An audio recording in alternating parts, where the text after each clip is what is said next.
की लग्नामध्ये किंवा रिलेशनशिपमध्ये जाण्याच्या आधी पार्टनर्सला असे कोणते 3 प्रश्न विचारायला हवे की ज्याच्यामुळे आपले परफेक्ट रिलेशन राहील किंवा रिलेशनमध्ये प्रॉब्लेम नाही येणार? समाज काय म्हणेल, आई बाबा काय म्हणतील, घरात सगळ्यांचा माणूस विचार करतो पण स्वतःचा नाही. आपल्या पॅरेंट्सचे भांडणं वगैरे असतील किंवा काही असं त्यांच्यामध्ये वाद असतील तर त्याचा इफेक्ट आपल्यानंतर आपल्या रिलेशनशिपवरती असं काही होतो? तुझ्यामध्ये इतका कॉन्फिडन्स आहे का की जर माझ्याकडनं काही चूक झाली तर तू मला सपोर्ट करशील किंवा तू मला तर नेमकं टॉक्सिक रिलेशनशिप म्हणजे नेमकं काय असतं?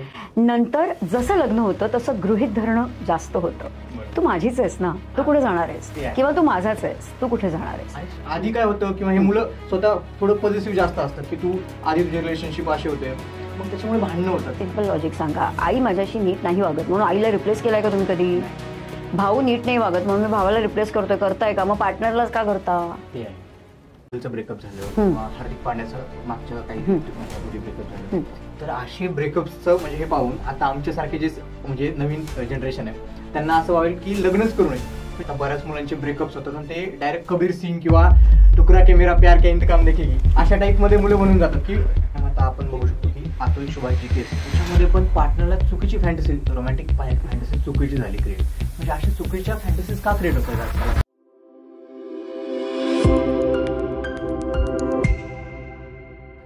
आजच्या या पॉडकास्टमध्ये आपण भारतातील पहिल्या रिलेशनशिप कोच लीना परांजपे यांच्यासोबत की सिच्युएशनशिप काय असते, रिलेशनशिप काय असते, एक्स्ट्रा मॅरिटल अफेअर्स काय होतात, अशा वेगवेगळ्या विषयावरती भन्नाट चर्चा केली आहे. सोबतच जेनजीचे प्रॉब्लेम्स काय आहेत या विषयावरती चर्चा केली आहे. तर हा पॉडकास्ट तुम्ही नक्की लास्टपर्यंत नक्की पहा. नमस्कार लीना परांजपे मॅम, तुमचं मराठी माणूस चॅनलवरती खूप खूप स्वागत आहे. Thank you Rameshwar, thanks for inviting. Ma'am, आपण आता लग्नाबद्दल म्हणजे की बऱ्याच जणांचे प्रश्न काय असतात की आपण आहे ना की लग्नामध्ये बरेच लोक चुका करतात की आपण आहे ना की लग्नामध्ये किंवा रिलेशनशिपमध्ये जाण्याच्या आधी पार्टनर्सला असे कोणते 3 प्रश्न विचारायला हवे की ज्याच्यामुळे आपले परफेक्ट रिलेशन राहील किंवा रिलेशनमध्ये प्रॉब्लेम नाही येणार? सर्वात महत्त्वाची गोष्ट, रिलेशनशिप परफेक्ट नसावं. ओके, कारण ते imperfection is in, perfection is outdated. Okay, कारण we are human beings, to err is human, त्यामुळे चुका तर होऊ शकतात आपल्या. आता प्रश्न कुठले विचारायचे, तर आपण असं करू शकतो की हे मुलींच्या साईडने असेल किंवा मुलांच्याही साईडने असेल. बेसिक तुझी म्हणजे बाकी आपण सगळ्या कम्पॅटेबिलिटीज चेक करतो. लाईक फायनान्शियल असेल, मेडिकल असेल, आजकाल पत्रिका वगैरे सुद्धा बिलीव्ह करणारी लोक आहेत, म्हणजे तर ॲस्ट्रॉलॉजिकल असेल. पण त्याचबरोबर इमोशनल कम्पॅटेबिलिटी ही फार महत्त्वाची, की तू मला किती समजून घ्यायला तयार आहेस, किंवा माझ्याकडनं काही चूक झाली तर तू मला किती समजून घेऊ शकतोस किंवा घेऊ शकतेस. हा एक नंबर 1 पहिला प्रश्न. म्हणजे इमोशनली डिपेंड राहायला तू सजग आहेस का? Okay, are you ready for that? दुसरा प्रश्न आपण विचारू शकतो असा की तुझ्यामध्ये इतका कॉन्फिडन्स आहे का की जर माझ्याकडनं काही चूक झाली तर तू मला सपोर्ट करशील किंवा तू मला फॉरगिव्ह करशील आणि मला सपोर्ट करून तू माझ्या साईडने उभा राहून समोरच्याला उत्तर देऊ शकशील. म्हणजे चूक तर झाली आहे माझ्याकडनं, मी मान्य करते किंवा करतोय, पण त्याकरता माझ्यासाठी माझ्या पाठी तू उभा राहशील का किंवा पाठी उभी राहशील का? हे दोघांकरता आहे तो प्रश्न. आणि तिसरा महत्त्वाचा मुद्दा असा येतोय की जर आपल्या बोलण्यातनं आर्ग्युमेंट झाल्या किंवा काही आपलं भांडण जरी झालं तरी सुद्धा ते सॉल्व्ह करण्याचं करेज आपल्याकडे आहे का? ओके, आता हा हे खूप प्रॅक्टिकल लेवलवरती प्रश्न आहेत. बरोबर, राईट. आता तुम्ही बोलले की आपल्याकडे करेज पाहिजे की चुका वगैरे झाल्या तरी पार्टनरशिपमध्ये की एकूण एकाला हँडल्स करून घ्यायला. Right, correct. पण आता आपण बरेच बघू शकतो की आपल्या पॅरेंट्सचं म्हणजे की आपल्या पॅरेंट्सची भांडणं वगैरे असतील किंवा काही असं त्यांच्यामध्ये वाद असतील तर त्याचा इफेक्ट आपल्यानंतर आपल्या रिलेशनशिपवरती असं काही होतो का? खूप जास्त.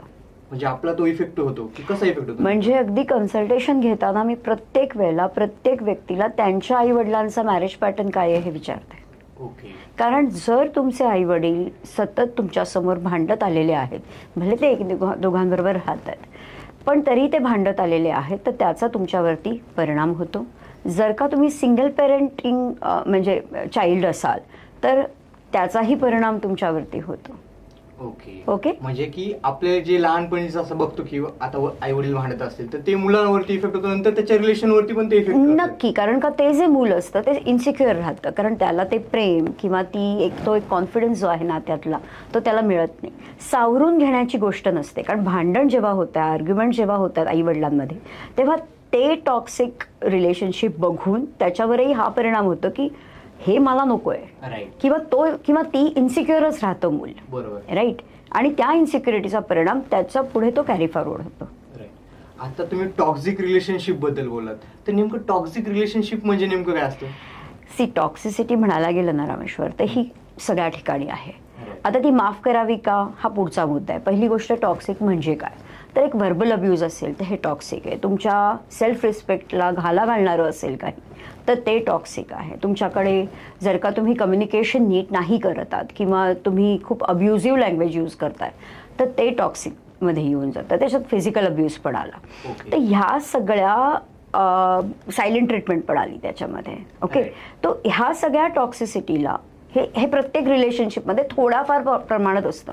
आता ते जेव्हा थोड्या प्रमाणात आहे त्याच वेळेला आपल्याला एक तर ते अड्रेस करायचं आहे पार्टनरला की बाबा रे, हे मॅनिप्युलेशन मी सहन करणार नाही, कारण का हे मी नाहीये. राईट, म्हणजे फोर्सफुली गोष्टी कोणत्या पण होतात त्या मी ऍक्सेप्ट करणार, मी नाही करणार. मग ह्याच्यामध्ये अगदी तुमचं लग्न ठरलेलंही का असे ना, बरोबर आहे, जस्ट सोसायटीचा विचार करून किंवा आई वडिलांचा विचार करून तुम्ही जर ते तुम्हाला हिंट मिळतायत आणि तरी तुम्ही जर का त्या ह्याच्यामध्ये काय म्हणतात त्याला कॅरी फॉरवर्ड करताय किंवा तुम्ही त्याला you keeping the things under the rug म्हणूया आपण, म्हणजे तुम्ही ती गोष्ट डील करताय तुमच्या मते की समाज काय म्हणेल, आई बाबा काय म्हणतील, घरात सगळ्यांचा माणूस विचार करतो पण स्वतःचा नाही करत. मग त्यावेळेला तुम्हाला त्याचे परिणाम पुढे भोगावे लागणारच. आता आहे ना मॅम, स्पेशली म्हणजे मुलींमध्ये खूप जास्त प्रश्न असतो हा की लग्नाआधी खूप प्रेम असतं पण लग्नानंतर जेव्हा लग्न होतं त्याच्यानंतर तेवढं म्हणजे हसबंडचं प्रेम राहत नाही. तर काय नेमकं लग्नाआधी लग्नानंतर काय फरक होतो रिलेशनशिप मध्ये? आपण खूपच जास्त विमेन सेंट्रिक बोलतोय आता आणि विच इज ओके, कारण का स्पेशली वुमन्स डे येतोय. पण हा प्रश्न मुलंही विचारू शकतात की आमचं काय, म्हणजे आधी ती मुलगी खूप प्रेम करणारी होती पण मग आता एकदम कटकट करते किंवा इरिटेट करते. पण जर का हे आपण मुलींबद्दल बोलत असू तर असं असतं की आधी असं शोई नाही म्हणणार मी, पण डेफिनेटली सगळे चॅलेंजेस बघितलेलेच नसतात कोणीही, मुलांनी किंवा मुलींनी कोणीही. पण आधी सगळं गुडी हनीमून फेज आणि ह्या सगळ्या ह्याच्यामध्ये सावरणं जास्त असतं. ओके, नात्याला आणि माणसाला सावरणं कॉन्शियसली जास्त असतं. नंतर जसं लग्न होतं तसं गृहीत धरणं जास्त होतं. तू माझीच आहेस ना, तू कुठे जाणार आहेस, किंवा तू माझाच आहेस, तू कुठे जाणार आहेस. सुरुवातीला कसं असतं की आपण नवीन नवीन भेटणं किंवा नवीन अशा हे एक खूप एक्साइटिंग असतं, पण जसं त्या गोष्टी नंतर लग्न होतं म्हणून हळूहळू अशा गोष्टीमध्ये तेवढा हे इंटरेस्ट नाही. सो ती नाविन्यता निघून जाते. पण ती नाविन्यता बरकरार ठेवायला किंवा ती ऍटलीस्ट कंटिन्यू करायला तुम्हाला रोज एफर्ट्स थोडे ना थोडे प्रमाणे तुम्हाला ते करायला पाहिजे. आता असा इंटरेस्ट का जातो नवऱ्याचा, तर इंटरेस्ट नाही जात, रिस्पॉन्सिबिलिटीज वाढतात. राईट, आणि कुठेतरी ते डील करता येत नसल्यामुळे आजच्या तरुणांना ते केऑटिक होऊन जातं आणि हळूहळू ते इरिटेटिंग होऊन जातं. 100%. आता याच्यामध्ये आपण बघू शकतो की लग्नानंतर कसं होतं की पॅरेंट्स येतात, सगळे इन्व्हॉल्व होतात. तर आता मुलांनी पण ती गोष्ट ऍक्सेप्ट करायला पाहिजे की मुलगी तिचं घर सोडून आपल्याकडे येते आपल्या पॅरेंट्स सोबत. तर त्याच्यामध्ये बऱ्याचदा असतं की मुलांनी की तू माझ्या पॅरेंट्स सोबत असं वाग किंवा असं हे कर. तर मुलींना ते म्हणजे मुलांसाठी करतात पण ते मुलांनी पण ते फोकस करणं गरजेचं, राईट? नक्की. आता मुलं फोकस करतात का, पहिली गोष्ट तर नाही. त्यांना काय हवंय, त्यांना शांतता हवंय घरात. लग्नाच्या आधी कसं माझ्या शांतता होती घरामध्ये, आईचं सगळं चालत होतं आणि पुढेही तसंच चालावं अशी त्यांची अपेक्षा असू शकते. पण इन्स्टेड ऑफ दॅट त्यांनी जर का आत्ता म्हणजे लग्न करून आणलेल्या मुलीला जर का आपल्या नात्याला जस्टिस द्यायचं आहे जर ठरवलं तर त्या नात्याला प्रायोरिटी देणं गरजेचं आहे, आईला नाही. मी कुठेही डिसरिस्पेक्ट म्हणत नाहीये, पण आत्ता तुमच्या ह्याच्यात तुमचं लग्न ही तुमची प्रायोरिटी आहे ना, कारण हे नवीन नातं आहे. सो त्यामुळे तुम्हाला मुलीला तिला समजून घेणं, नुसतं सांगून नाही होणार की तू ॲडजस्ट हो किंवा हे असं कर. थोडंसं तिची बाजू ऐकून घेणं, तिला समजून घेणं, त्यानंतर तोच जो कॉन्फिडन्स मी मगाशी म्हटलं तसं कॉन्फिडेंटली आपल्या नातेवाईकांना सांगणं की तिला अजून वेळ लागेल सावरायला, ॲडजस्ट व्हायला. सो थोडंसं तिला वेळ द्या. ती मे बी आत्ता असं बोलली असेल पण तिच्या मनात असं नव्हतं. दीज थिंग्स, मायनर थिंग्स, पण ह्या खूप इम्पॉर्टंट आहेत मुलीच्या ह्यांनी, कारण मुलीला कुठेतरी ती आपली आहे, तुझी आहे, येस, तिला ते असं फील होणं फार महत्वाचं, की म्हणजे ती आपल्या घरातली आहे, आपल्या कुटुंबातली आहे, ती गोष्ट. कारण की ती एक घर सोडून आली, ती टोटल डिफरंट वातावरणामध्ये आहे. आणि त्याच्यामध्ये कसं होतं की मुलांना असं एक्सपेक्ट असतं की तू माझ्या पॅरेंट्स सोबत असं म्हणजे बिहेव कर, किंवा असे ड्रेसिंग सेन्स, असे छोट्या छोट्या गोष्टी हे होतात. नाही, ड्रेसिंग सेन्स वगैरे तेवढा असावा, कारण की आपण समाजात राहतोय, आई वडिलांबरोबर राहतोय, तर तेवढा मुलींनाही असतो. पण कधी कधी काय होतं की आत्ताच्या ह्या मुली आहेत म्हटल्यानंतर त्या डेफिनेटली मॉडर्न बाय थॉट्स नाही आहेत, मॉडर्न विथ ॲक्शन पण आहेत, त्यांचा ड्रेसिंग सेन्स चांगला आहे. फक्त माझा मुद्दा इथे असा येतोय की आधी पहिलं तुम्ही कनेक्शन बिल्ड करा, कॉन्फिडन्स येऊ दे, आई वडिलांबरोबर ते बॉन्डिंग आलं पाहिजे. आणि ते नसेल तर तुम्ही आज जरी तुम्ही एक वन पीस जरी घातलात तरी सुद्धा तो आई वडिलांना खटकेल. ओके, म्हणजे ती बॉन्डिंग क्रिएट करायला पाहिजे, म्हणजे की तेवढं फ्रेंडशिप, म्हणजे मुलींनी पण त्याच्यामध्ये इन्व्हॉल्वमेंट घ्यायला पाहिजे, किंवा की जे मुलाचे आई वडील असतील त्यांच्यासोबत थोडंसं हे करेक्ट करणं. आता मॅम, की पास्ट रिलेशनशिप किंवा व्हर्जिनिटीवरती बरेच म्हणजे भांडणं होतात की बाबा तुझे आधी पास्ट रिलेशनशिप होते, त्याच्यामध्ये म्हणजे जे करंट चालू आहे त्या सिच्युएशन कोणी बघत नाही, पण आधी काय होतं, किंवा हे मुलं स्वतः थोडं पॉझिटिव्ह जास्त असतात की तू आधी तुझे रिलेशनशिप असे होते, मग त्याच्यामुळे भांडणं होतात. त्याला ओव्हरकम कसं करायला पाहिजे, याचा रिलेशनशिपवर काय इफेक्ट होतो? पहिली गोष्ट विचारू नका, हे तर ओव्हरकम करायला सोपं आहे, पण असं होत नाही. कारण का, लेट्स बी ऑनेस्ट, की तुझं काही पास्ट रिलेशनशिप होतं का, किंवा तुझे काही ब्रेकअप झालेत का, असा मुलगा मुलीला विचारतोय, तर तिने जर का ते खूप ओपनली सांगितलं, एक आपण दोन ऑप्शन बघूया, ते सांगेल किंवा नाही सांगेल. ठीक आहे, जर तिने सांगतीये ती, तर ते ऐकण्याची कपॅसिटी तुमच्या कानामध्ये पाहिजे. Okay, right. तुम्हाला जे ऐकायचं तेच जर तुम्हाला ऐकायचं असेल तर तुम्ही ते ऍक्सेप्ट नाही करणार. अच्छा म्हणजे तुम्ही इतके दिवस असे फिरत होतात, ओके, मग घरात माहिती नव्हतं, अच्छा म्हणजे तुम्ही इंटिमेट पण होत होतात, अच्छा असं सगळं झालं, ओके. मग हे सगळे जर प्रश्न असतील तर शी विल फील इनसिक्युअर. ती तुम्हाला काही ओपन नाही करणार, ती नाहीच करणार, म्हणजे डेफिनेटली काही बोलणारच नाही, म्हणजे ते बॉन्ड जो क्रिएट व्हायचा आहे तो नाही होणार. करेक्ट. तर तुम्ही जेव्हा हे ब्रेकअप बद्दल विचारताय, आता हे मुलीच्या बाबतीतही मी बोलते, तू जेव्हा हे विचारतीयस त्या मुलाला की बाबा तुझा काही ब्रेकअप होता, तर हे लिसनिंग कपॅसिटी स्वतःची वाढवा, ॲक्सेप्टन्स लेवल वाढवा की येस हे होता, पण हा पास्ट आहे. तू आत्ता कॉन्टॅक्टमध्ये आहेस का, तर तो म्हणेल की नाही मी कॉन्टॅक्टमध्ये नाही आहे, पण मी सोशल मीडियावरती आहे.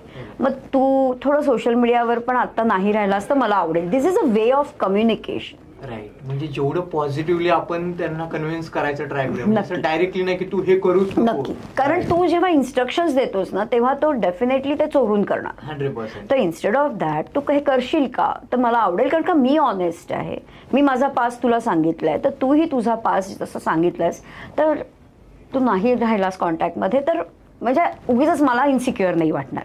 बाकी तुझा चॉईस आहे. जेवढं तुम्ही हलक्या अंगाने घ्याल तेवढं त्या माणसाला कॉन्फिडन्स येतो, नात्यातला अश्युरन्स वाटतो, and he will definitely change his habit. Ma'am, तुम्ही खूप भारी एक बोललात की ॲक्सेप्टन्स खूप महत्वाचं आहे याच्यामध्ये. रिलेशनशिपमध्ये प्रत्येकाचं म्हणजे दोघांचं पण असो, एकमेकांना जेवढं तुम्ही ॲक्सेप्ट करताल तेवढ्या गोष्टी म्हणजे चांगल्या होतात. राईट. आता याच्यातून मला असं होतं की ब्रेकअप्स, आता बऱ्याच मुलांचे ब्रेकअप्स होतात आणि ते डायरेक्ट कबीर सिंग किंवा टुकरा के मेरा प्यार के इंतकाम देखेगी अशा टाईपमध्ये मुलं बनून जातात, की ब्रेकअप नंतर मुलांनी आणि मुलींनी पण कसं सावरायला हवं? ओके, खूप चांगला प्रश्न आहे. आता ब्रेकअप तो झालाय, आता त्याच्यावरती ते काही आपण आता रिपेअर नाही करू शकत, पण जेव्हा ब्रेकअप होतो ना त्यावेळेला इम्पॉर्टंट गोष्ट अशी आहे की आपण समोरच्याला ब्लेम करून, म्हणजे त्याच्यातनं काय म्हणता येईल, ब्लेम करून आपण मोकळे होतो की तू चुकीचा आहेस किंवा तू चुकीची आहेस, ती चुकीची होती, तिने चीट केलं, मी एवढं करत होतं हे. पण ह्यामध्ये हे एकतर्फी झालं. त्याच्यामध्ये इव्हन तुझे सुद्धा स्वतःचे काहीतरी प्रॉब्लेम्स असणार ना, तुझे सुद्धा कुठेतरी काहीतरीच, मी जसं नेहमी म्हणते 90% समोरच्याची चूक आहे, पण 10% तरी आपली चूक असेल की नाही.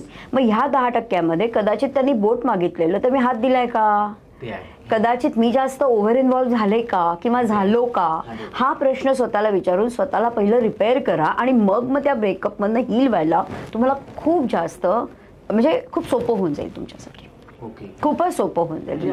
काय टिप्स द्याल की ज्याच्यामध्ये ओव्हरकम करता येईल असं की सुरुवातीला? चलो, ब्रेकअप झालाय तुमचा, काय रिझन असेल त्याचं, काही असेल. आता ह्याच्यामध्ये जेव्हा तुम्ही म्हणताय की हा ब्रेकअप झालाय, ह्याच्या 1 महिना झाला, 1.5 महिना झाला, मला मेमरीज आठवत आहेत किंवा मी रिलेट करतोय किंवा आता मी सोशल मीडियावर तिला किंवा त्याला बघतोय आणि मला खूप त्रास होतोय. तर ह्यामध्ये note down your on loop holes, तुमचे स्वतःच्या मिस्टेक्स तुम्ही करा.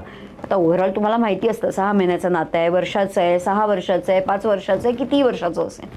तर त्यामध्ये आपले पॉइंटर्स लिहून काढा की ह्यामध्ये माझी ही चूक झाली की कुठेतरी मी कम्युनिकेट नाही केलं बरोबर, कुठेतरी मी ओव्हर इन्व्हॉल्व्ह झालो, मी जास्त पॉझेसिव्ह झालो किंवा झाले, कुठल्या मुलगा मुलगी कोणालाही मी सांगते.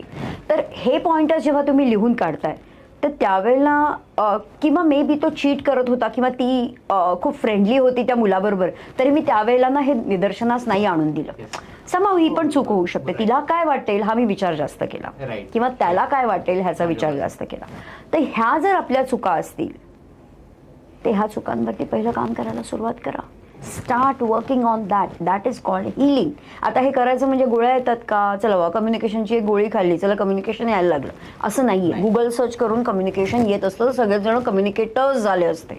Okay, it is a process जी तुम्हाला इम्प्लिमेंट करावी लागते week by week, day by day, आणि त्यातनं तुम्हाला स्वतःला त्याच्यातनं इझिली ते हँडल करता यायला लागतं. ओके, तर हे शिकणं गरजेचं आहे. आता हे शिकायचं कसं, तर कम्युनिकेशन आहे, कुठेतरी आपण म्हणू अंडरस्टँडिंग लेवल आहे, सेन्सिंग आहे, ॲक्सेप्टन्स लेवल आहे. या सगळ्या गोष्टींचं जितकं लिटरेचर तुम्ही वाचाल तेवढं तुम्ही ग्रास्प कराल. पण हे तुम्ही हळूहळू तुमच्या नातेवाईकांमध्ये इम्प्लिमेंट करायला लागा, मित्रमैत्रिणींमध्ये इम्प्लिमेंट करायला लागा की अगं मी पूर्वी अशी होते, मी आता अशी झाली. Journaling is the best way. Journal down your thoughts. अगदी सिम्पल टेक्निक आहे, पण ह्यातनं तुम्ही, आता तुमची भीती असेल सपोज, तर त्या भीतीला पत्र लिहा. 100% म्हणजे जे थॉट्स आपल्या विचार मनात येतात ते पेपरवरती येणं गरजेचं आहे. आणि जितके ते पेपरवरती येतील तेवढं ते नोटिफाय होईल, त्याचं व्हॅलिडेशन मिळेल. राईट, खूप म्हणजे भारी म्हणजे खूप छान. आणि जितकं तुम्ही ओपनली लिहाल ना तेवढे तुम्ही मोकळे व्हाल, यू विल फील रिलॅक्स. म्हणजे की मला असं वाटतं की आता एकदम आपलं ब्रेकअप वगैरे होतं तेव्हा काय मुलांच्या ह्याच्यात एकदम असं थॉट्स खूप जास्त मनामध्ये येतात, आणि जेवढे आपण थॉट्स राईट डाऊन करू तसं थोडं कामनेस किंवा ते थॉट्स जातात. आणि मला असं वाटतं त्याच्यामध्ये मेडिटेशनचा पण एक चांगला इफेक्ट राहू शकतो की त्याच्यामध्ये स्वतःला एक हील होऊ शकतं. बरोबर. आता ह्यात मेंटल हेल्थ आली म्हणजे, कारण ही फार महत्त्वाची गोष्ट आहे की तुम्ही तुमचा आपा नाही घालवायला पाहिजे, तुम्ही तुमच्या सेन्समध्ये राहायला पाहिजे. तर जेव्हा तुम्ही हे सगळं करताय त्यावेळेला आणि ते इम्प्लिमेंट पण करणार आहात, एवढं शुअर राहा की तुम्हाला ही चूक परत नाही करायची. You can make a new mistake. आणि स्वतःच्या चुका ऍक्सेप्ट करणं पण खूप म्हणजे पहिलं तर ऍक्सेप्टन्स आला म्हणून तर लेटर लिहिताय तुम्ही, म्हणून तर तुम्ही जर्नलिंग करताय. पण ह्यानंतर तुम्हाला ही चूक परत करायची नाहीये कॉन्शियसली. अरे माझ्या लक्षातच नाही आलं, मी जाऊन ना सहज तिच्या खांद्यावरती हात टाकला. हा सहज नाही होत आहे. तुझी जी पार्टनर आहे ती इन्सिक्युअर फील करणारच आहे. तू म्हणतोस नाही सहज मी टाकला मैत्रीण आहे म्हणून, पण ही मैत्रीण आहे म्हणून तू टाकलास, पण ती इन्सिक्युअर आहे, ती आणखीन तिला इन्सिक्युअर केलंस ना तू, तर कॉन्शियसली नाही टाकायचंय. एक उदाहरण दिलं मी म्हणजे. तर हे तुम्हाला लक्षात येणं फार गरजेचं असतं. आणि आता आपण बघू शकतो की आता तुम्ही चिटिंगचं जसं बोलले तसं मॅम एक्स्ट्रा मॅरिटल अफेअर्स खूप होतात. त्याचं रिझन काय असू शकतं आणि का, म्हणजे असे एक्स्ट्रा मॅरिटल अफेअर्स का होतात, का होत असतील? सिंपल बात आहे, जे त्यांना लग्नामध्ये मिळत नाही ते माणूस बाहेर शोधतो. आता सगळेच जण असं असतात का? काही हाताच्या बोटावर मोजण्यात माणसं स्त्री लंपट असतील किंवा वुमनायझर म्हणतो आपण तसं, किंवा ते सगळं चांगलं असून सुद्धा ते बाहेर शोधतायत, असं असू शकतं. ओके, असं असू शकेल. मे बी सगळं मिळत आहे व्यवस्थित, पण तरी सुद्धा लाईक ते वुमनायझर म्हटल्यानंतर त्यांना ती टेस्ट आहे किंवा त्यांना ते हवं आहे, आवडतं आहे. पण हा पर्सेंट खूप कमी आहे असं मला वाटतं, जितका माझा रिसर्च आणि माझा अभ्यास आहे तेवढा. आता मी जेव्हा या यंगस्टर्स बरोबर काम करते आणि त्याच्यामध्ये एक्स्ट्रा मॅरिटलच्या जेव्हा केसेस येत आहेत, तर त्यामध्ये असं असतं की कुठेतरी इमोशनल बॉन्डिंग मिसिंग आहे. म्हणजे ती इमोशनल सपोर्ट बघतीये तुझ्यामध्ये आणि तू तिला म्हणजे तुझ्याकडे वेळच नाहीये, अवेलेबिलिटी नाही की जेव्हा तिला क्वालिटी टाइम नाहीये, वेळ नाहीये. आणि त्यामुळे मग ती वाट बघून 2 वर्ष, 2.5 वर्ष, 3 वर्ष नंतर मग she starts meeting or reaching out to the ex. आणि मग त्याच्यातनं साधं म्हणजे इट्स अ प्युअर फ्रेंडशिप असेल पण तरी ते स्टार्ट होऊन जातं. आणि याच्यामध्ये मला बरंच असं वाटतं की म्हणजे मुलगा असो की मुलगी असो की टाइम देणं खूप महत्वाचं आहे रिलेशनशिपमध्ये. की जेव्हा आपण पुढच्या माणसाचे थॉट्स असतात ते ऐकणं पण खूप महत्वाचं आहे. अर्ध्याच्या वर ऐकत नाही म्हणजे फक्त बसतात. येस, पण ते ऐकत नाही, इग्नोर केल्यासारखं. आणि याच्यामध्ये मला असं वाटतं की याच्यामध्ये फोनचा पण खूप याच्यामध्ये टेक्नॉलॉजी आली तिथे केऑस आला. ते आहे. पण ऍक्टिव्ह लिसनिंग हा तुमचा चॉईस आहे. येस, 100%. मॅम, आपण आता रिसेंटली पाहू शकतो की जसं की चहलचं ब्रेकअप झालं किंवा हार्दिक पांड्याचं मागच्या काही महिन्यापूर्वी ब्रेकअप झालं. तर असे ब्रेकअप्सचं म्हणजे हे पाहून आता आमच्यासारखे जे म्हणजे नवीन जनरेशन आहे त्यांना असं वाटेल की लग्नच करू नये. म्हणजे काय असं ब्रेकअप होण्याचं मागचं कारण काय? कारणं बरीच असू शकतात, लाईक छोट्या कारणापासून मोठ्या कारणापर्यंत. कारण मी काही त्यांची केस डील नाही करत, त्याच्यामुळे I do not have a right to say. पण स्पेसिफिकली असं नाही, पण जी काही ओव्हरऑल होत आहे ती लहान छोट्या पेटी इश्यूज पासून ते मोठ्यापर्यंत कुठलीही कारणं होऊ शकतात. टॉक्सिक रिलेशनशिप असेल तर त्याच्यामध्ये राहू नका, त्याच्यातनं बाहेर पडा, एवढं मी सांगेन. बाकी सगळ्या प्रॉब्लेमला प्रॉब्लेम आहे म्हणजे सोल्युशन आहे. टॉक्सिसिटी हा एक पॅटर्न आहे. जर का तो पॅटर्न बदलायला समोरचा रेडीच नाहीये तर तुम्ही काही करू शकत नाही. Then you have to come out of a relationship, right. पण तू जर म्हणतोयस की ह्या रिलेशनशिपला आम्ही असं ब्रेक करताना बघतोय किंवा डिवोर्सेस होताना बघतोय, तर मग आम्हाला असं वाटतं लग्नच करावं की नाही करावं. करू नका. That's a simple logic, simple answer to it. लग्न करू नका. कारण आपण लग्न हे कुठल्या सिस्टममध्ये येण्यासाठी, लोकांना रिझवण्यासाठी, आई वडिलांसाठी, जस्ट आपलं एज झालाय म्हणून करायचं आहे, ह्या गोष्टींसाठी लग्न नाही आहे. लग्न is a very beautiful stable institution. त्याला बदनाम करू नका. त्यामुळे मॅरेज ह्या इन्स्टिट्यूशनला जर का इतक्या लोकांनी, आता बरेच डिवोर्सेस जरी होत असले तरी लोकांनी अनुभवलाय, लोकांनी त्यातली एन्जॉयमेंट पण घेतलेली लोक आहेत, राईट. इन्स्पायरिंग कपल्स पण आहेत, अगदी आत्ताच्या ह्या यंगस्टर्समध्ये पण आहेत. तर ह्यामध्ये जर का तुम्हाला असं वाटतंय की तुम्हाला डील करताना प्रॉब्लेम येतोय, तर ते डील करणं शिकायला पाहिजे ना. म्हणजे ह्या गोष्टी लर्न करायला पाहिजे. या गोष्टी लर्न करायला पाहिजे. आपल्याला फक्त सिंगल राहायची सवय असेल किंवा ते आपल्या पार्टनरला सोबत कसं आपण ठेवू शकतो किंवा आपल्यासोबत एक कोणत्या माणसाचं कॉम्प्लिमेंटरी आपलं जुळतं. Sharing is very important. मला एक सिम्पल लॉजिक सांगा. आई माझ्याशी नीट नाही वागत म्हणून आईला रिप्लेस केलाय का तुम्ही कधी? भाऊ नीट नाही वागत म्हणून मी भावाला रिप्लेस करताय का? मग पार्टनरलाच का करता? ते आहे. कारण मार्केटमध्ये खूप आहे असं वाटतंय तुम्हाला, म्हणून तुम्ही जाताय की इससे तो ये अच्छा आहे. नाही, पुढे जाऊन तुम्हाला कळतंय इससे तो पहिले वाला अच्छा था. ते आहे. म्हणजे तुम्ही स्वतःच कन्फ्युज होताय. पण माझं म्हणणं आहे की जर का इतकी सिव्हिरिटी नसेल प्रॉब्लेमची, तर आता जे प्रॉब्लेम तुम्हाला पार्टनर बरोबर स्वतःचेही आणि तिचेही त्याचेही जे काही असतील ते सॉल्व्ह करण्यासाठी डील करायला शिका ना.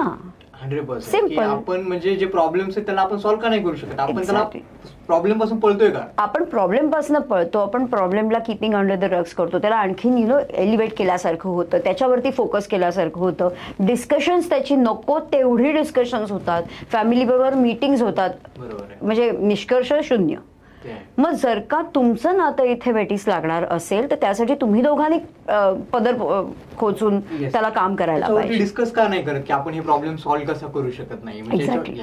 So you need to go to the expert. किंवा तुम्ही दोघं जरी नुसते बोलून तुम्ही नुसत्या काउन्सिलरकडे जरी गेलात तरी सुद्धा तुम्हाला त्याच्यामध्ये मार्ग मिळू शकतो. नॉट नेसेसरी की तुम्हाला खूपच मोठी ट्रीटमेंट किंवा तुम्हाला काही फार एक्सपेन्सिव्ह काही गोष्टी करायच्या आहेत, पण तुम्ही प्रॉब्लेम छोटासा असताना त्याला सॉल्व्ह करण्याकडे फोकस केला पाहिजे असं मला वाटतं. मॅम, आता मी एक स्पेशल क्वेश्चन घेतो म्हणजे सिंगल लोकांसाठी की एक राईट पार्टनरची डेफिनेशन काय असते? It's very subjective.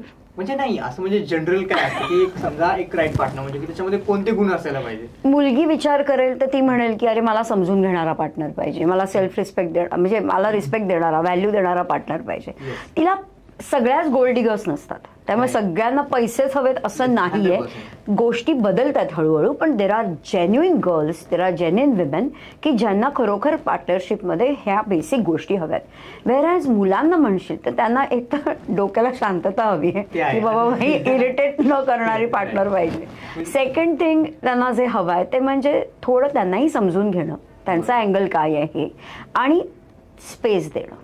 त्यांच्यासाठी हे फार महत्वाची गोष्ट आहे असं मला वाटतं. म्हणजे आपण पुढच्या व्यक्तीला समजून घेणं हे पण रिलेशनशिपचं एक खूप महत्वाचं आहे. आता आपण काही दिवसांपूर्वी बघू शकतो की अतुल सुभाष सारखी अशी खूप घटना झाली म्हणजे की त्याच्यामध्ये टॉक्सिक रिलेशनशिप काय असतं की त्याचं एक आपण उदाहरणच म्हणू शकतो. पण असे एवढ्या लेवलला पार्टनर्स का जातात? म्हणजे एवढं का प्रॉब्लेम्स होतात? तुला मी माझ्याकडची केस स्टडी सांगते, अगदी अतुल सुभाषशी रिलेटेड. ओके, अशा आल्यात केसेस, असं नाही की केस नाही आल्यात. मुद्दा असा होता की ही जी मुलगी आहे किंवा त्याची बायको आहे, ती बायको तिच्या आईवडिलांकडनं, म्हणजे जे काही तिचं जे अपब्रिंगिंग झालं आहे त्या अपब्रिंगिंगमध्ये आईवडिलांचं वर्चस्व आहे. आईवडील तिला मॅनिप्युलेट करतायत किंवा तेच डिसिजन मेकर आहेत. अशा घरातनं आलेली ही मुलगी आहे. शिक्षण व्यवस्थित नाही किंवा बोलण्या चालण्याची रीत कोणी शिकवलेली नाही, गायडन्स कोणाचा नाही, आणि त्या ह्याच्यात वाढलेली मुलगी आईवडिलांची भांडणं सगळं बघत आली आहे. आणि त्याच्यातनं तिचं लग्न, आता वय झालं म्हणून, वय वर्ष 27 म्हणून तिचं लग्न केलं गेलं. लग्न केल्यानंतर हा मुलगा खूप जास्त स्टेबल घरातला आहे, त्याचं अपब्रिंगिंग स्टेबल आहे. जरी भांडले तरी 10 मिनिटात भांडण संपवणारे आईवडील आहेत. सो हा पॅटर्न तो बघत आलाय. घरामध्ये बहीण आहे, भाऊ आहे, सो शेअरिंग आहे त्याच्याकडे, बरोबर. तो एक म्हणजे फॅमिली ओरिएंटेड मुलगा आहे.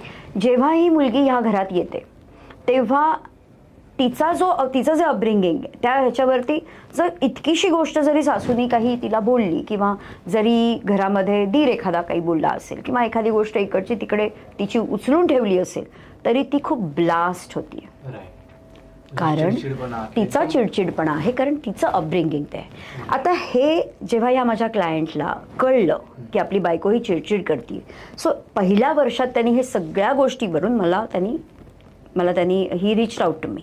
ओके. आता जेव्हा त्यांनी मला कॉन्टॅक्ट केला, सो त्यावेळेला त्याला सांगितलं की बाबा तिलाही भेटायला आवडेल मला, कारण तुझ्याकडनं तर चल, तू आता वेळ देत नाही आहेस, तू म्हणतोयस कम्युनिकेशन करत नाही आहेस, तर तू तुझ्यावरती रिपेअर करशील. कारण ती हाऊसवाईफ होती, ती नोकरी करत नव्हती मुलगी, ठीक आहे, ती घर सांभाळत होती आणि विलिंगली करत होती. तर त्यांनी जेव्हा काम केलं तेव्हा तीही आली समोर, आणि जेव्हा ती समोर आली तेव्हा ती फक्त 2 ते 3 सेशन्स ती खूप जास्त आक्रस्ताळेपणा, रडणं, हे सगळं करायचं, खूपच जास्त. तुला काय सांगू मी, म्हणजे तिला असा कोणी समोर बसून ऐकणाराच माणूस नव्हता अख्ख्या आयुष्यात. आणि हे ते टर्न होणारं होतं लिटरली, कारण का ती त्याला खूप जास्त इरिटेट करायची, त्याला मारायची बेडरूममध्ये, नखं ओरबाडायची त्याला, कारण का जर त्यांनी कुठली गोष्ट तिच्या मनासारखी केली नाही तर ती खूप जास्त व्हायलंट व्हायची. म्हणजे ती इमोशनल पहिल्यापासून अलोन असल्यामुळे त्यांना खूप इमोशनॅलिटी अग्रेसिव्ह असलेलं. हां, कारण तिला ती इमोशनल डिपेंडन्सी मिळालीच नाही ना कुठे, ते प्रेमही नाही मिळालं. शी always felt unwanted and unloved. आणि हा इमोशन जेवढ्या सप्रेस केलेल्या असतात ना तेवढ्या त्या उचंबळून बाहेर येतात जेव्हा कुठेतरी आपल्याला एक टिनका दिसतो. कुठेतरी आता हा पार्टनरमध्ये ती ते बघत होती आणि तोही तिचे लाड करत होता, तेव्हा ती एक जरी गोष्ट त्यांनी मनासारखी नाही केली की ती चिडचिडपणा. सो आता अतुल सुभाषच्या केसमध्ये सुद्धा अशा गोष्टी त्यांनी इनिशियली बघितल्या असणार, पण कुठेतरी त्याच्याकडनंही नजरअंदाज झाला की बायकोला एवढं कसं काय बोलायचं किंवा काय, व्हॉट एव्हर इट इज. पण माणूस चेंज होतो, स्वभावाला औषध नाही हे वाक्य चुकीचं आहे. स्वभावाला औषध आहे. तुम्ही जर काम केलं तर डेफिनेटली तुम्ही तुमच्या हॅबिट्स, तुमचे पॅटर्न्स, तुमचं कम्युनिकेशन स्टाईल, जेस्चर्स, ह्या गोष्टी तुम्ही कॉन्शियसली बदलू शकता. 100%. अजून एक केस सांगते ज्याच्यामध्ये तर 3 महिन्याचं बाळ होतं. म्हणजे ती आईवडिलांच्या आधिपत्याखाली इतकी होती मुलगी की ती मुलाला, म्हणजे आता डिलिव्हरी करता गेलेली फर्स्ट टाइम माहेरी, तर तिथे म्हणजे आय थिंक 8व्या महिन्यात वगैरे तिच्या प्रेग्नन्सीच्या तिने काय वाद झाला, काय झाला त्या दोघांमध्ये. तिने त्याला सांगितलं की तू इथेही येऊ नकोस आणि आपण फोनवरती बोलूया नको. मुलगा झाला, हॉस्पिटलमध्ये तो बघायला गेला, ते वाया कळला, तर त्याच्या आईवडिलांना त्यांच्याकडनं फोन आला वगैरे आणि तो गेला, तरी ती बोलत नव्हती त्याच्याशी. अरे इथपर्यंत व्हायचं ना. म्हणजे हा क्लायंट मला कधी भेटला, मला त्यांनी कॉन्टॅक्ट केला आहे, तो नंतर जेव्हा बघायला जरी जायचा ना तरी सुद्धा ना ते बाल्कनीमधनं ना ती त्या मुलाचा चेहरा दाखवायची, त्याला वरती यायला सुद्धा अलाउड नव्हतं. It was so emotional. स्वतःच्या मुलाला बघण्याचं सुद्धा धारिष्ट्य त्याच्याकडे नाही. तो जायचा तिच्या बिल्डिंगमध्ये, तर फर्स्ट फ्लोअरला घर होतं त्याचं, खालून तो त्या मुलाचा चेहरा बघायचा. It was so sad. ती म्हणायची येऊ नको ना, ते मी मुलाला फेकेन. She use to threaten him like that. आता हे असं का झालं, का तर तिच्या आईवडिलांचा तिच्यावरती इतका प्रभाव होता की त्यांनी तुला इन्सल्ट केला ना, त्याच्या आई समोर इन्सल्ट केला की नाही, त्यांनी सोडायचंय त्याला. म्हणजे अशा टाईप मध्ये आई वडिलांनी तिची अशा टाईप हे करून टाकलं की तुला ऑप्शन म्हणजे डायरेक्ट सोडून दे. आणि ती इतकी हेल्पलेस होती. ती म्हणायची की म्हणजे तिला काय झालं त्या मी परत एकदा सांगते, तुम्ही नातं कितीही पुढे घेऊन जाताय पण तुमच्यामध्ये जर का कनेक्शनच नाही एक दोघांमध्ये, तर तुम्हाला तो आपला आणि मी तुझी आणि तू माझा हे फिलिंगच तुम्हाला येणार नाही. आणि ते डेव्हलप न होताच हे पेरेंट्स झालेले आहेत. त्यात जे काही तिचा अपमान झाला अपमान, आणि तोही थोडा रागाने चिडून बोलला तिला. हे त्याचं चुकलं त्याच्या आई वडिलांसमोर. ज्यातनं उठून ती म्हणजे म्हणाली की मला बोलायचंच नाहीये किंवा मला कॉन्टॅक्ट नाही ठेवायचा तुझा. इन बिटवीन तिच्या आई वडिलांनी तिला सांगितलं, रादर आईनी तिला सांगितलं, अशा इन्सल्टच्या जागात राहू नको तू, अजिबात नाही राहायचं, अपमान नाही असा सहन करायचा, त्यामुळे इथे राहायची गरज नाही. मुलगा आता म्हणजे मुलगा झाल्यानंतर तर ती आणखीन म्हणाली तुझ्याकडेच ठेव, तो बरोबर बघ काय करतो त्याच्यावर. आणि त्याच्यावरती त्यांनी डोमेस्टिक व्हायलन्सची केस टाकली हजबंडवरती. येस, छोट्याशा गोष्टी. खोटी. बापरे. मग ते नंतर हे झाली का नाही? नंतर त्यांनी मला रीच आउट केलं, नंतर त्याचे सेशन झाले, त्यानंतर तिला कनेक्शन मी म्हणते ते कनेक्ट बिल्ड केला. आज दुसऱ्या मुलाचे आई वडील आहेत ते म्हणजे शी केम बॅक. ऑफकोर्स त्याला 7 ते 8 महिने लागले. पण म्हणजे मला असं वाटतं की रिलेशनशिप मध्ये स्वतः दोघांचा बॉन्ड पण जुळणं फार महत्वाचं आहे. म्हणजे आणि त्याच्यासाठी तुम्हाला काम करणं खूप गरजेचं आहे. म्हणजे त्यांनी तिला ईमेल तर्फे, कारण सगळीकडे ब्लॉक केलेलं होतं, मग मैत्रिणीतर्फे, कॉमन फ्रेंडतर्फे असं करून तिला ॲटलिस्ट तो घेऊन आला. मग त्यांनी सॉरी म्हटलं, माझ्या समोर त्यांनी कान पकडून तिला सॉरी म्हटलं. जो अश्युरन्स मी तिला दिला, मग ती सेशन्सला यायला तयार झाली, मग तिचा कॉन्फिडन्स वाढला. कारण आई वडिलांच्या अगेन्स्ट ती कधी बोलली नव्हती, कारण तिला वाटायचं की तो डिसरिस्पेक्ट आहे म्हणून, आणि आपले आई वडील राईट आहेत पण हा चुकीचा आहे असं पण तिच्या. एक्झॅक्टली. त्याच्यामुळे मग तो कॉन्फिडन्स वाढला, तिचं करेज वाढलं, बोलण्याची स्टाईल तिची बऱ्यापैकी चेंज झाली. तिला समजायला लागलं की त्याचा अँगल काय होता, चूक केली आहे तर माफ करण्याची कपॅसिटी वाढली. आणि नंतर मग दोघं शेवटी मग रेंटल फ्लॅटमध्ये राहायला गेले, आणि आता ते सेकंड ह्याचे. मस्त. ते पण म्हणजे की याच्यामध्ये असं होतं की आपण थर्ड पार्ट म्हणजे एका तिसऱ्या माणसाकडून इन्व्हॉल्वमेंट घेण्यापेक्षा आपण दोघांमध्ये म्हणजे त्या रिलेशनशिप. नक्की. कारण प्रॉब्लेम्स तुमचे खूप मोठे आहेत असं नाहीये, प्रॉब्लेम्स तुमचे बऱ्यापैकी छोटे आहेत, ते मोठे होत आहेत. ते होताना नुसतं नको त्या रॉंग माणसांना इन्व्हॉल्व करण्यापेक्षा राईट माणसांना इन्व्हॉल्व करा, तो प्रॉब्लेम तिथे सॉल्व्ह करा, तो डील कसा करायचा आहे त्याच्यासाठी भक्कम व्हा, आणि मग then you are in a relationship. कारण रिलेशनशिपमध्ये फाईट्स आल्या, आर्ग्युमेंट्स आले, हे होणारच आहेत. म्हणजे असं परफेक्ट काहीच नसतं, कुठलंच नसतं. कम ऑन, म्हणजे अजिबातच नाही, आणि ते नसावं सुद्धा. म्हणजे मी म्हणते तसं असं परफेक्टली गोष्टी कोणत्याच एक्झिस्ट नाही. Imperfection is in, perfection is outdated. Ma'am आता आपण बघू शकतो की अतुल सुभाष जी केस आहे त्याच्यामध्ये पण पार्टनरला चुकीची फॅन्टसी, रोमॅन्टिक फॅन्टसी चुकीची झाली क्रिएट. म्हणजे अशा चुकीच्या फॅन्टसीज का क्रिएट होत आहेत आजकाल? असं सोशल मीडियामुळे होत आहे? सोशल मीडिया असेल कारण, रादर बॉलिवूडनी म्हणजे त्यामधनं बऱ्यापैकी ह्या फॅन्टसीज क्रिएट करायला एक मुलाचा वाटा आहे म्हणजे त्याचा अगदी फारच इम्पॉर्टंटली. आणि इतकं कंडिशनिंग झालं ना प्रेमाबद्दल की हे असं आहे तरच हे प्रेम आहे, नाहीतर नाही आहे. प्रेम तुम्हाला जसं दाखवावं लागतं तसं प्रेम तुम्हाला सेन्सही करावं लागतं. त्या सेन्सिटिव्हिटीवरती कोणी लक्ष देत नाही, फक्त दाखवण्यावरती खूप जास्त कॅल्क्युलेटिव्ह होऊन जातात लोक. आता याच्यामध्ये आपण एक बघू शकतो की ऑलमोस्ट जेवढे पण हे आहेत की बऱ्याच जणांचे आता रिलेशनशिपमध्ये कधी ना कधीतरी भांडणं होतात किंवा असे होतात, तर याला भांडणाला आपण सोल्युशन कसं करू शकतो की या भांडणामध्ये की एक खूप आता बरेच जण काही एकदम हार्ड स्टेजला जातात की नाही आता एकदा भांडणं झाली किंवा असं काही मोठा वाद झाला, ही मला अशी बोलली, तो तसा बोलला मला, की तिथून ते दोघांना डायरेक्ट बोलणं बंद करतात. पण याला ओव्हरकम कसं करू शकतात, की काय करू शकतात त्याच्यावर? आता हा खूप जनरल प्रश्न आहे की बाबा, पण प्रॉब्लेम कुठलेही सिव्हिरिटी लेवल, कुठल्याही लेवलचे असू शकतात. म्हणजे आता जितक्या सिव्हिअर लेवलला तो असेल तेवढं ते तातडीने त्याला सॉल्व्ह करणं गरजेचं आहे. त्यासाठी तुम्हाला कोणीही घ्या, मग तुम्ही जे काही एक्सपर्ट आहेत ज्याच्यामध्ये त्यांचा हातखंडा आहे अशा व्यक्तींना तुम्हाला भेटायला पाहिजे. नंबर 1 थिंग इज, जर का प्रॉब्लेम एवढा सिव्हिअर नाही आहे आणि थोडंसं आपण विसरतोय एकमेकाला, परत आपण भांडतोय, परत विसरतोय, असं जर का असेल तर त्यासाठी तुम्हाला स्वतःला दोघांना बसून हे नोट डाऊन करून म्हणजे लक्षात घेणं गरजेचं आहे की बाबा आपली जी भांडणं होतात, आपले जे फ्रिक्शन्स होतात, आर्ग्युमेंट्स होतात, हे कुठच्या मुद्द्यावरती होतात. तू खोटं बोलतोस म्हणून होत आहेत, चल ठीक आहे. अजून तू मला टाळतोस म्हणून होत आहेत, ओके ठीक आहे. तू जरा जास्त स्वतः पॉझिटिव्ह आहेस म्हणून होत आहेत. So these are the causes of the root cause, reasons important आहेत. मग हे बसा तुम्ही, हे बोला तुम्ही. आता हे बोलण्या इतपत तरी तुम्हा दोघांचं you should be on the same page की चल आपण दोघं. जर ती एकटीच बोलतीये आणि तो म्हणतोय त्या गोष्टीला अवॉइड करतोय, ह्याचा अर्थ त्याची अवॉइडंट पर्सनॅलिटी. लक्षात घे. त्याला गोष्टी डील कशा करायच्या हे तर नाहीच नाही, पण तो अवॉइड करतो. म्हणजे त्याला ते फेस करण्याचं करेज नाही आणि ते चुकीचं आहे. आणि ते चुकीचं आहे. पण त्याकरता सुद्धा तिने, मी परत सांगते, जर का कनेक्शन बिल्ड केलं, थोडासा त्याला कॉन्फिडन्स दिला की अरे आपण वर्क करून बघूया, तर करू एकदा करून बघूया, रिझन्स काढून बघूया काय होत आहेत ते, काय चुकलं हे बघूया. त्यासाठी तुमचं कम्युनिकेशन महत्वाचं आणि फॉरगिव्हनेस पण खूप महत्वाचं आहे की Exactly. चुका प्रत्येकाकडून होतात. म्हणजे आता आपण बोलतो की माणसाकडून चुका होणारच, तर कोणत्या पण पार्टनरकडून चुका होतात, ते एकमेकांना मला तरी असं वाटतं की त्यांनी माफ करणं. आणि माफ करणं दुसऱ्यासाठी नाही, आपल्यासाठी उपयोगाचं आहे ऍक्च्युली. राईट. जेवढं माफ कराल तेवढी तुमची ग्रोथ निश्चित आहे. राईट. आता मॅम आता फेमिनिझम कडे किंवा पुरुषांनी कसं बघावं फेमिनिझम कडे, किंवा एका पुरुषांनी आपल्या वाईफला कसं सपोर्ट करायला हवं, की आता बघू शकतो की महिला काय करते की दोन्ही पण, ती फॅमिलीला पण सपोर्ट करते, ती तिचं करिअर कडे पण बघते, मुलांना पण सांभाळते, याच्यामधून तिला 100% म्हणजे बऱ्याच गोष्टी तिला हँडल करायच्या. तर ती ऍज अ पर्सन किंवा एका हजबंडनी कसं सपोर्ट करायला पाहिजे?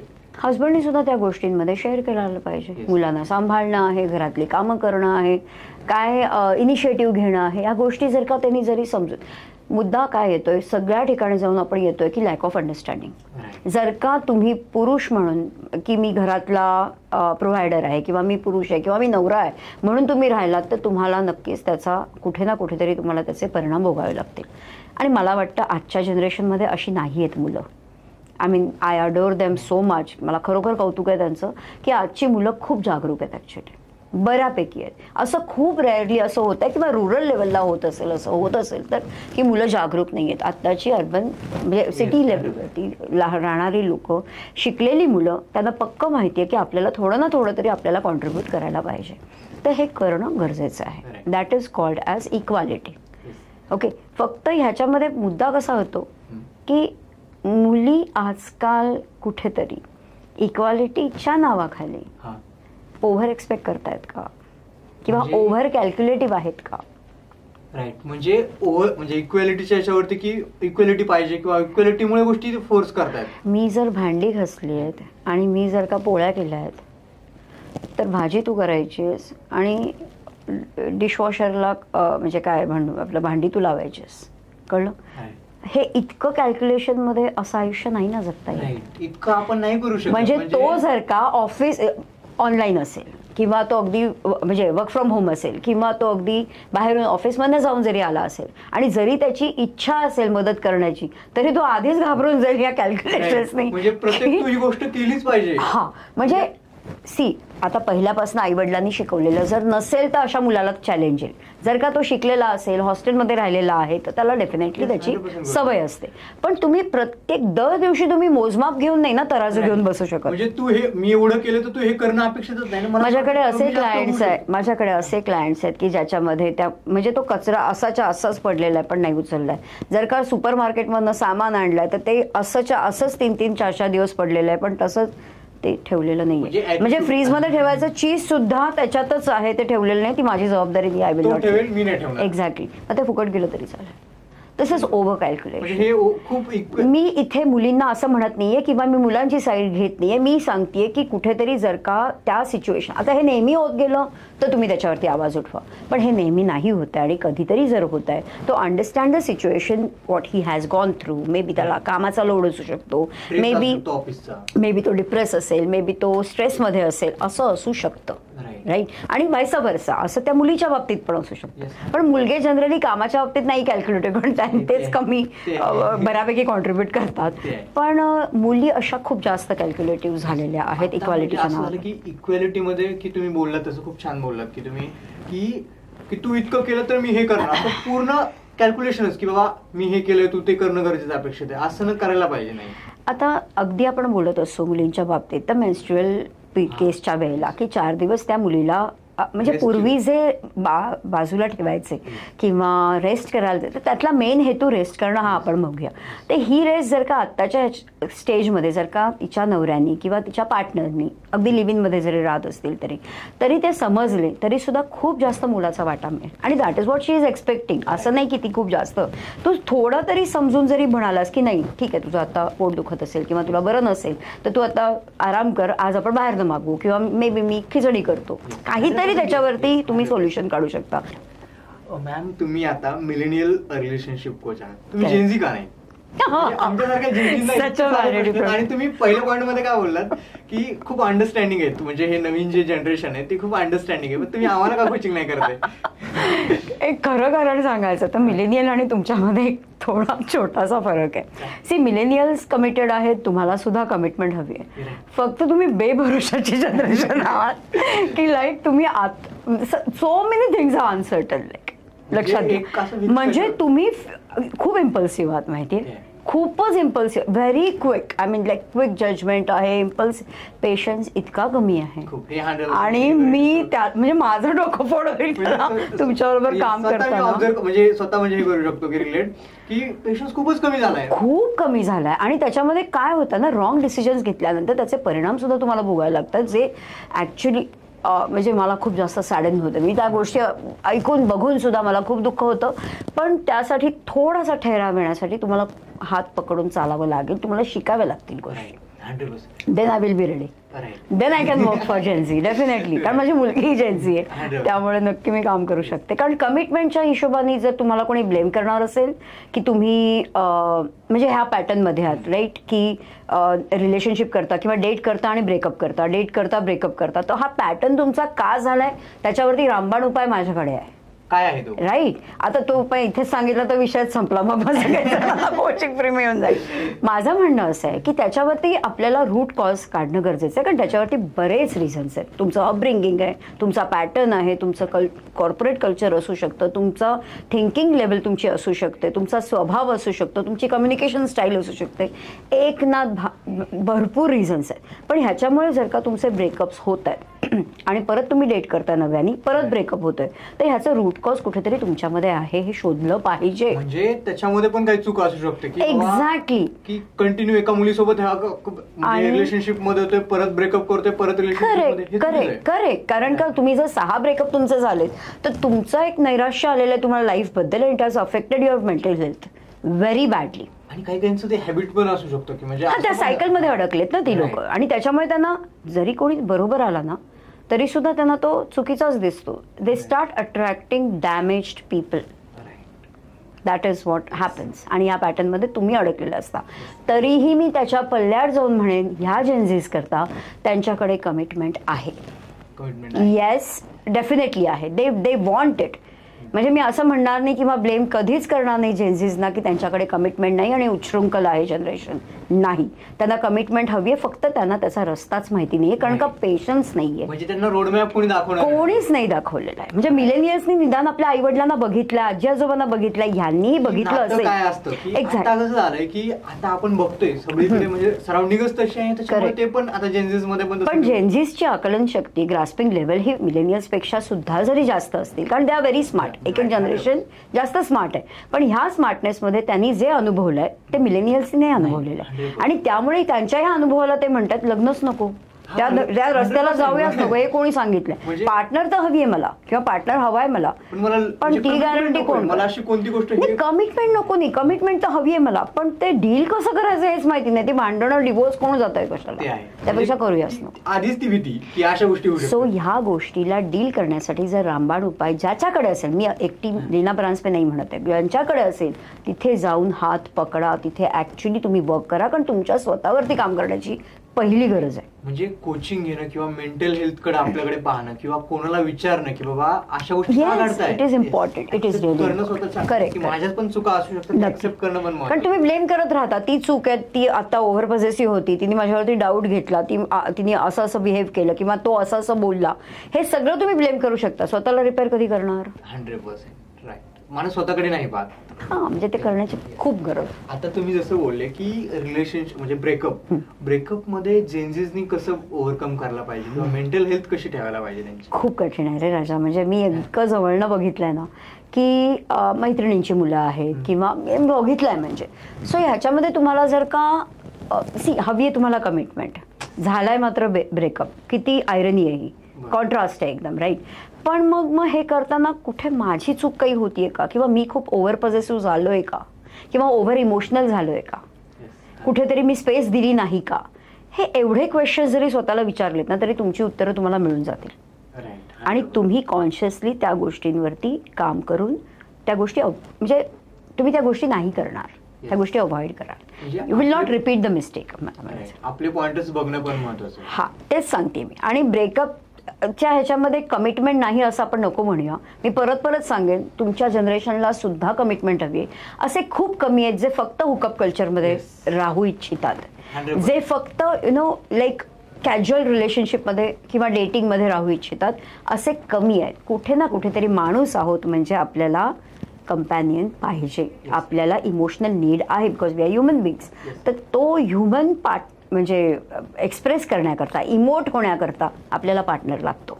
100% मी या गोष्टीला रिलेट करू शकतो. तुम्ही जे बोललात ना की खूप छान बोललात की मुलांना कमिटमेंट हवी, एक चांगला पार्टनर पण हवा आहे, पण ते मॅप नाही की बाबा कसं करूया, कसं करूया, कुठे नाही म्हणायचंय, कुठच्या मुलीला हो म्हणायचंय, काय प्रश्न विचारायचे, कुठच्या प्रश्नाला आपण नाही म्हणायचंय. I am dealing with the cases. I am telling you this. आत्ता ह्या 32-33 वर्षाचे मिलेनियल्स असतील माझे, काही 26 वर्षाचे आहेत की ज्यांचा बिझनेस आहे एवढा चांगला, पण ते तर जेनझीज झाले ना, 26 म्हणजे, राईट. पण त्यांना खूप जास्त देवदास झालाय त्यांचा, किंवा त्यांचा प्रॉब्लेम झाला ब्रेकअपमुळे. त्यांचा इतका अफेक्ट झालाय बिझनेस की त्या बिझनेसवरती ते फोकस नाही करू शकत आहेत. त्यामुळे डिप्रेशनमध्ये गेलेली लोक आहेत. अशीही लोक येतात. मॅम, आता एक प्रश्न असा होता की लव्ह मॅरेज करायला हवं की अरेंज मॅरेज? म्हणजे आमच्यासारख्या लोकांना खूप प्रश्न पडतो की बाबा की लव्ह मॅरेजचे जास्त डिवोर्स होतात की अरेंज मॅरेज? तुमच्याकडे केसेस कशा येतात? डिव्होर्सेस हे लव्ह किंवा अरेंज मॅरेजवरती डिपेंड नाही आहे. लव्ह मॅरेज असेल तर तुम्ही एकमेकाला ओळखत असता, पण नंतर तुम्ही गृहीत धरायला लागता. अरेंज मॅरेज असेल तर तुमच्यासाठी नव्याची नवलाई राहते आणि त्याच्यानंतर तुम्ही गृहीत धरायला लागता. आणि नंतर तुमच्या चुका ज्या लव्ह मॅरेज अरेंज मॅरेजमध्ये असतात त्या तुम्ही करताच. म्हणजे ते तर होणारच आहे, कारण का चुका होणार, फ्रिक्शन्स होणार, पण त्याचं तुम्हाला सोल्युशन काढायचं आहे का, त्याला खूप एक्सटेंड करायचं आहे, अनेक फॅमिली मेंबर्सना त्याच्यामध्ये इन्व्हॉल्व्ह करायचं आहे, ज्यावरती डिव्होर्सेस डिपेंड आहेत, किंवा सोल्युशन जर का नाही काढलं तर. त्याच्यामध्ये एक प्रकार अजून आहे जो आहे रिव्हेंज मॅरेजचा. रिव्हेंज मॅरेज काय आहे? ज्यासाठी आधी ब्रेकअप झालेली मुलगी असेल जर का, किंवा ब्रेकअप झालेला मुलगा असेल, मुलांपेक्षा मुलींमध्ये हे जास्त होतं की घरामध्ये केलेल्या फोर्समुळे त्या खूप कंपल्शननी लग्न करतात. ओके. आणि मग ते जे आधीचा जो राग आहे तो त्या काही कारण नसताना, हा नवरा चांगला असेल, घरातले सासू सासरे जरी चांगले असतील तरी सुद्धा त्यांच्यावरती काढतात आणि समहाव त्याच्यावरती DV फाईल करणं, ॲलिमनी घेणं, ह्या असं सगळं काहीतरी रिव्हेंज घ्यायचा, बदला घ्यायचा, ज्याच्यामध्ये की मला इतका त्रास दिला ना माझ्या आई वडिलांनी, तर मी इथे म्हणजे पासिंग इट ऑन असा प्रकार आहे. त्यांनी मॅनिप्युलेट केलं तर मी मॅनिप्युलेट करणार ह्या गोष्टीला. सो अशाही केसेस आहेत. म्हणजे माझा सिंपल मुद्दा आहे की डिव्होर्स घेणं हे जर इझी ऑप्शन वाटतंय तर घ्या. डिव्होर्स घ्यायला म्हणजे तुम्हाला इझी ऑप्शन वाटतं तर तुम्ही घ्या, त्याचं नुकसान तुम्हाला बेअर करायचं ना. कारण तुम्ही स्वतःला न बदलता, तुम्ही कनेक्शन जिथे सोल्युशन काढायचं ते न काढता, you are going for the easy option. म्हणून मी म्हणते ना, divorce lawyers are cheaper than me. कारण ह्याच्यात त्यांना काही मला बोलायचं असं नाहीये, पण म्हणजे त्यांची फी माझ्यापेक्षा, कारण रिपेअर करणं, सांभाळणं ह्याला कष्ट जास्त आहे, टायमिंग जास्त, रादर दॅन सोडणं. अच्छा तुला नाही जमत, अच्छा ठीक आहे मग सोडून दे, हे असं आई वडीलच सांगतात. तो मग तुम्ही बांधताय आणि मोडताय, मग तुम्ही कशाला बांधताय? माझं एकच म्हणणं आहे की याच्यामध्ये एवढं इझी ऑप्शन कडे का जाता तुम्ही? त्याच्यामध्ये सुधारणा करू शकता, तुम्ही अंडरस्टँडिंग करू शकता एकमेकांना, पण त्याच्यामध्ये तुम्ही डायरेक्ट बघता की मला इझी ऑप्शन काय, की हा मला असं वागतोय तर मी ब्रेकअप करेल. म्हणजे इतकं इझी झाल्यासारखं झालं नाही आता. नक्की नक्की. आता एक नवीन म्हणजे यंगस्टर साठी स्पेशली क्वेश्चन विचारतो की आता बऱ्याच जणांचं काय होतं की म्हणजे गर्लफ्रेंड बॉयफ्रेंड असतात, पण मुलगा असो या मुलगी की तिच्यासोबत मल्टिपल, म्हणजे की बाबा की एका ऑप्शन वरती न राहता की दुसरे म्हणजे 10 दगडावरती पाय असल्यासारखं, की वेगवेगळ्या पार्टनर सोबत, किंवा एकदा एका सोबत रिलेशन चालू आहे पुन्हा दुसऱ्या सोबत पण. म्हणजे हे काय म्हणजे की नेमकं? एक केस स्टडी सांगतात. मुलगी आहे बँगलोरला, मुलगा आहे बॉम्बेमध्ये. लग्न ठरलंय, साखरपुडा ठरलेला आहे, आणि ही मुलगी बँगलोरच्या आपल्या IT कंपनीमधल्या मित्राला घरामध्ये एंट्री देते. म्हणजे ये गप्पा मार, काय जे काय आहे कॅज्युअल, वी आर फ्रेंड्स असं. तर असं सगळं असताना तो येतो, एकदा येतो, दोनदा येतो, 10 वेळा, 5 वेळा, 15 वेळा येतो, आणि हे ती तिच्या ह्या बॉयफ्रेंडला, फियांसेला म्हणजे सांगत असते की तो आलाय, कुछ नहीं हम लोग चिल कर रहे हैं, फिर हम फ्रेंड्स के साथ भी गए. सोशल मीडियावरती हा तिचे फोटो पण बघतो, आणि कधीतरी एकदा ती चुकून जो काही फोटो टाकते, गालाला गाल चिकटवलेला, तोही फोटो हा बघतो आणि त्याला कुठेतरी डाऊट येतो. त्याला तसाही आधी डाऊट येत असतो, फक्त त्या फोटोमुळे व्हॅलिडेशन मिळतं. आता हे मिळाल्यानंतर जेव्हा तो तिला विचारतो तेव्हा ती आधी नाही म्हणते, आणि त्याच्यानंतर मग एक दिवस तो तडक बँगलोरला निघून जातो तिला न सांगता. तेव्हा हे दोघं जण म्हणजे इंटिमेट असताना तो पकडतो तिला. बापरे. आणि त्याच्याकडे त्या घराची चावी असते, कारण का त्यांनी तो म्युच्युअली तिने तिथे घेतलेला असतो आणि तोही येणार राहणार, ती बॉम्बेला येणार, असं सगळं चालू असतं. कारण का आता घरात सगळ्यांना माहिती आहे. जेव्हा हा तिला पकडतो तेव्हा डेफिनेटली वाद होतो, हे सगळं होतं. दे रिच्ड आउट टू मी. ह्याच्यामध्ये त्या मुलीनी मला जेव्हा विचारलं की मॅम आता मी करू काय, म्हणजे की माझं असं काही इंटेन्शन नव्हतं. म्हटलं इंटेन्शन नव्हतं मग तू सेक्स कसा करू शकशील ना त्या व्यक्तीबरोबर, जेव्हा तू तुझ्या फियांसेला कमिटेड आहेस, की you can get intimate with that. तर त्या रूटशी प्रॉब्लेम असा होता की ती कधी कोणाला नाहीच म्हणू शकत नाही. आता हे कुठेही मी तिला काय एक्सप्लेनेशन देत नाही किंवा जस्टिफिकेशन देत नाही की ती करायला तयार पाहिजे. तिचा प्रॉब्लेम हा होता, ती कोणालाही नाही म्हणू शकत नव्हती. नाही म्हणणं किती इम्पॉर्टंट आहे. म्हणजे तुला तुझी बाउंड्री सेट नको का करायला, किती सिम्पल आहे. आता लग्न तर तुटलं, सिम्पल बात आहे ना. साखरपुडा. आता तिला मी त्याच्यावरतीही सांगितलेलं की ह्याच्यावरती तुला काम करावं लागेल किंवा, कारण मुलगा अतिशय कमिटेड आहे आणि त्याला खोटेपणा नाही चालत आहे. 100% कोणालाच नाही चालणार. तर जर का असं आहे तर एक तर तू सॉरी म्हण, ही गोष्ट परत नाही करायची आणि स्वतःवर काम करायला तयार राहा. And she was not ready for that. That does mean की तिला त्या गोष्टी स्वतःची चूक आहे ह्याच्यात तिला ते कळलंच नाही की ती स्वतःची चूक मान्य करायलाच तयार नव्हती. एक्झॅक्टली. जर का स्वतःची चूक तुम्ही मान्य करत नाही आहात, ह्याचाच अर्थ तुमचा स्वतःचा इगो मध्ये येतोय, तर त्या इगोला कुरू आणत बसा. ह्या मुलाचं आयुष्य बर्बाद करणं किंवा उद्ध्वस्त करणं हा तुला अधिकार नाही. ही केम आउट ऑफ इट. मी त्याला ऍक्च्युली हेल्प केली याच्यातनं, नात्यातनं बाहेर यायला, कारण तो इमोशनल होता, तो जास्त इन्व्हॉल्व्ह होता तिच्यावर. 100% बरोबर आहे. कारण की ऑटोमॅटिक मुलं इन्व्हॉल्वमेंट नक्की होणार ना. आता कम ऑन. म्हणजे आत्ताच्या ह्याच्यामध्ये तर मी म्हणतेय की मुलगे जास्त इमोशनल आहेत रादर दॅन मुली. 100%. तर ते इमोशनल होताना स्मार्टली इमोशनल व्हा. ब्लाइंडली इमोशनल होऊ नका. हा अगदी मुलाचा सल्ला मी देईन. जस्ट प्रेम आंधळं वगैरे ते जमान्यामध्ये झालं आमच्या वेळेला. प्रेम आंधळं नसतं, प्रेम स्मार्ट डोळस असतं. ते डोळस ठेवा, ते स्मार्टली प्रेम करा, स्मार्टली इमोशनल इन्व्हेस्टमेंट करा, जेणेकरून 1000 वेळा प्रश्न विचारा. जरी तो किंवा ती तुमचा पार्टनर चिडला तरी चालेल, पण हे प्रश्न आधी विचारणं is good for your mental health. Clear असणं खूप महत्त्वाचं. येस. थँक्यू मॅम, आमच्या चॅनलला आल्याबद्दल खूप खूप धन्यवाद. Thanks a lot for